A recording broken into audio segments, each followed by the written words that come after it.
Blaze up. Oh yeah, worldwide. Don't stop, don't stop. West side, don't stop. Yeah, Mac 10 with the dog pound. Yeah, and the hits don't stop. And welcome to the inaugural episode of an Extraordinary Recap. It is your boy Jay Connor, and this is Alex Hardy. And this season, by popular demand, we'll be recapping every episode of the latest creation of Miss Issa Rae, Insecure. And today we are joined by writer, director, Wing Chick series creator, purveyor of Black Girl Magic, and newly minted Shadow and Act writer, Miss Tonja Renee Stidhum. Hey, folks. Yo. Who is also the co-host of the dope-ass Necessary podcast, Cinema Bun. If you are not already listening to that, I highly encourage you to do so you can get all your news on film and television and everything else going on out there. But primarily movies, though, right? That's right. Yep. Okay, so primarily movies. So now, Tonja, before we get started, unlike our black asses, you actually attended the Insecure block party out here in LA and had the luxury of seeing an early screening of the season premiere. So without delving into the particulars of the episode itself yet, what was that experience like? Oh, it was dope, man. It was so black. It was blackity black, just like the show. Yes. It was super Cali. Obviously, Issa's, her influence on there was like heavily on there. That Inglewood representation was all up and through there. Yeah. And I got to sit right behind the cast and crew, actually. So I got to see, their reactions, and they was like peak joy all up and through it. It was great. So yeah, it was live, man. Everybody was like hollering and screaming, and it's interactive. Word. Yeah. Yes.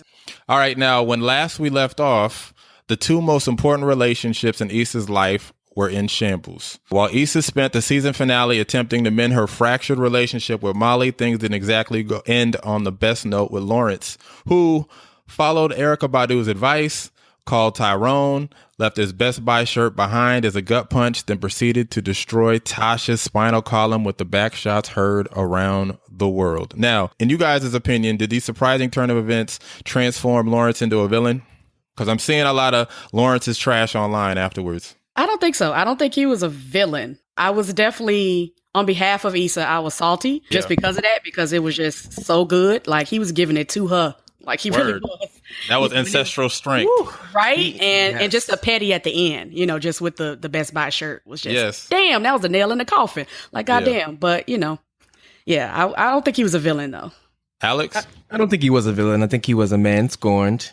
Yeah. And, a dick scorned, you mean? Yeah, he had his glow up. He went to the barbershop finally. He got his edge up. He got him a job. Calvin got a job. And he was like, fuck this shit. I just think he had to relieve that stress. And sure did. Yeah, shake all the weight of that relationship off and word. Put it all up inside Tasha. I mean, like I said before, man, he was definitely giving her some ancestral strength. And I think, as we all noted, like, that all came from a deep place, the frustration of not having a job for so long. Mm-hmm. And then, like, he finally, gets on his feet, and then, the woman he loves fuck somebody. So, I mean, that was all just angst. That was angst dick for those tracking home. We call that angst dick. With some power in there, some frustration in those strokes. Oh, hell yeah. All right, now, so in tonight's season premiere, we have some new developments, y'all, with Issa and Lawrence occupying opposite ends of the dating spectrum. So while Issa struggles with life without Lawrence, Lawrence is involved in a situationship of sorts with Tasha and is seemingly over Issa. Or is he? She's not all the way out of his system. Clearly. He's in his little fuck. He had to let something else out too. I was about to say he looked like he was in her system, if you know what I'm saying. Yeah. It's a shitty place. Breakups are hard, yo. Breakups are hard, yo. Mm-hmm. Can't cut it off cold turkey. So I expect there to be some lingering feelings and some lingering bust downs that you got to get out your system before you proceed to the next step. So I'm down for more fucking if that's what's coming next.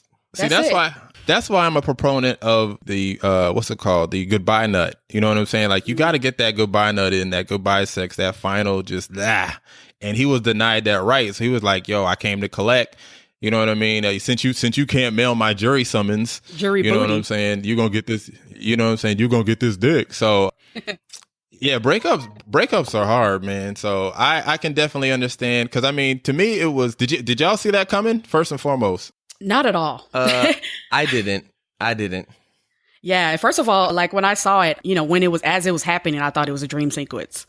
I thought Me she was too, just actually. gonna wake Me up. too. Yeah, he was just gonna come back and be like, "Yo, I gotta go." Like I got what I needed to at the bathroom, which is a savage move. I'm like, this nigga said he had to go to the bathroom. I'm like, okay. Yeah, I definitely thought she was gonna wake up and he was gonna be leaving out the door. Like he was gonna be like, okay, bye, thanks for the mail, peace out, type shit. See, I think that's the beauty of the writing in this show, though, is that the unpredictability makes sense as far as like how these things unfold, because like to that point we all expected him to just come in, bounce, be like whatever, since he's fucking Tasha and whatever. But I mean, there was little like nuggets and clues ahead of time as far as like his refusal to commit to a new lease. You know what I'm saying? And the situationship he got with Tasha where he's fucking her, but he's not really interested in much else. You know what I mean? And clearly he had these feelings. So them finally seeing each other and him avoiding her for so long, you know what I mean? Like, and they finally get around each other. It's just like all that tension, that sexual frustration. That's why I stay away from my exes, because I'm trying to keep my dick to myself. You know what I'm saying?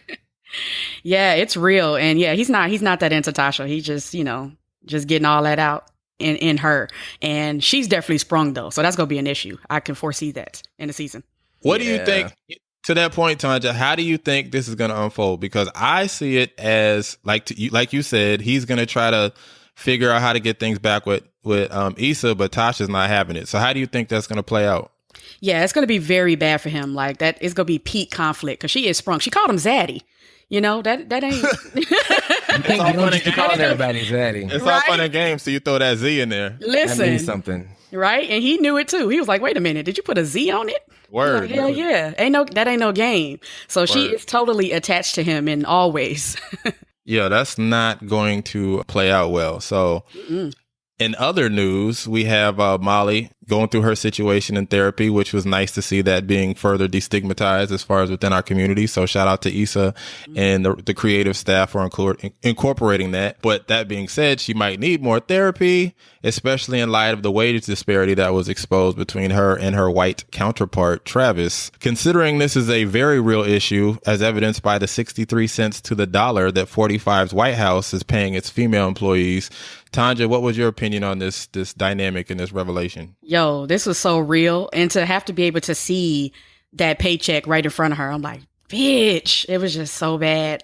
I know my sister, she actually had a similar experience to Molly. She accidentally saw someone else's paycheck, a white male counterpart's paycheck, and they started around the same time and everything. And she was like, wait a minute, like he make way more than me. But yeah, that whole, navigating that journey between trying to, insert yourself into the partnership and keep, save face. But, she was totally conflicted, and I totally understand because she is a badass at this lawyer game and she's not getting paid for it. Yeah. Well, first of all, yes, I was overjoyed to see her ass in some fucking therapy. I just love that our black shows are like going in that direction and showing that without, just getting that out in the open.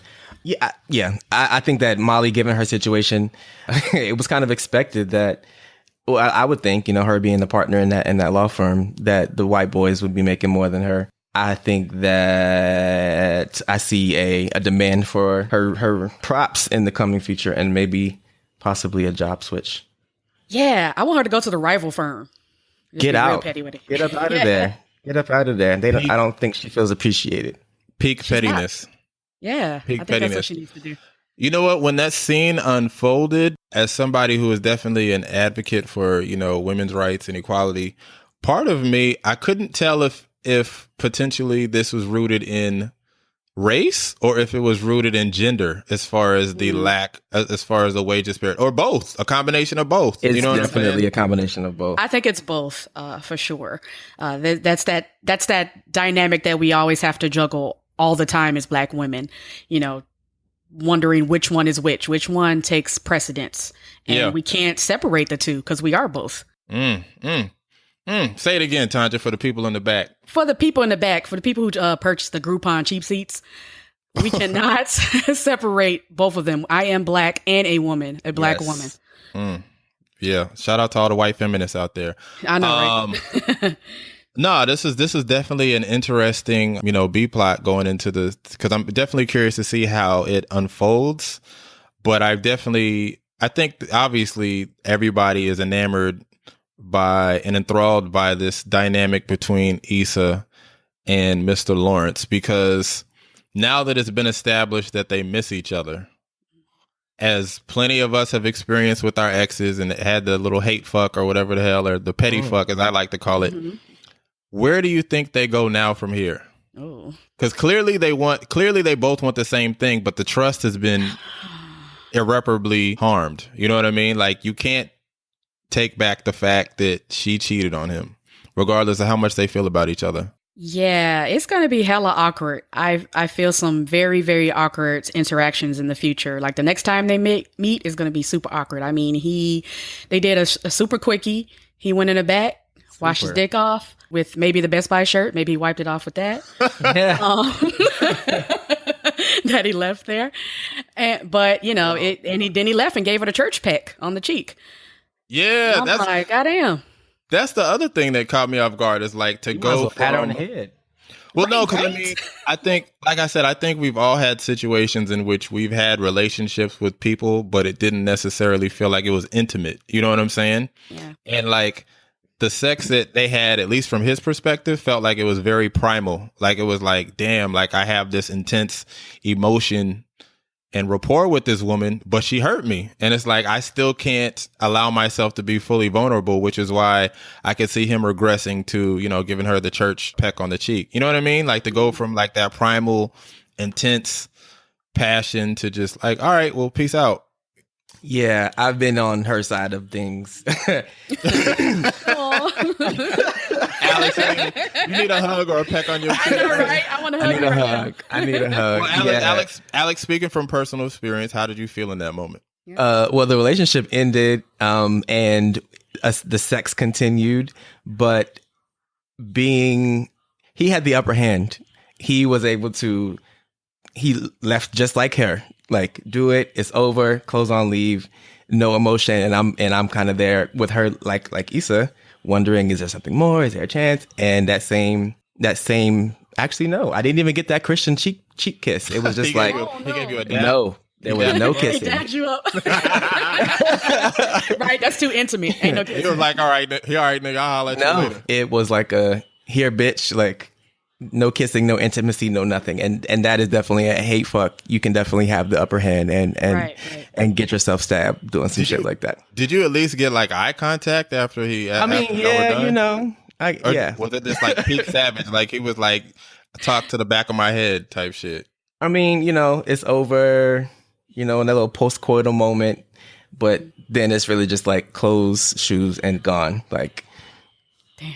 Yeah, it happens. All right. So Tonja, as a woman, if you were in Issa's shoes, what would be your next step? Listen, first of all, I would be super salty because she definitely didn't get hers. That shit, That was like 9 pumps, maybe. It wasn't no foreplay. That's our problem. Y'all always trying to nut too. Y'all just gotta let that shit go. I know, the nerve. Let that shit go. Listen, you get about 3 pumps out of me and I'm done. So she definitely didn't even get hers. So she didn't even get to get her primal desire. So she is super salty emotionally and physically. So yeah, I would be pissed. And also obviously confused because she still loves him. Okay. And if I was in her position, I would be super confused and just warring with my emotions in that moment because my God, this is complicated as fuck now. But what do you? This is why I tell people all the time, man. Y'all got to be careful who you stick your dick in, man. Because that shit. If you're just trying to be cool with somebody, even if it's like after y'all break up, like sex changes the entire dynamic of like everything. It changes everything, especially if it's good. Exactly. Yeah. Got the nerve to be good too. Ugh. But this is the funny thing though too.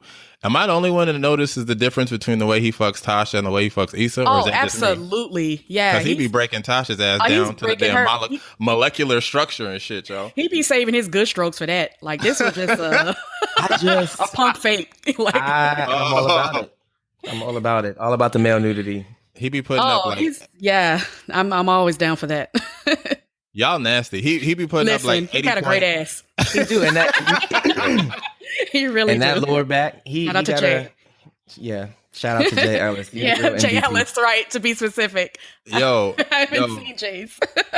Y'all want to see my ass or not? No, Tasha. I can't lie though. While y'all are fawning over, Lawrence, more power to y'all. Tasha got body, yo. Tasha's body is crazy. Yo, she got nipple rings. I was like, And okay, nipple girl. rings.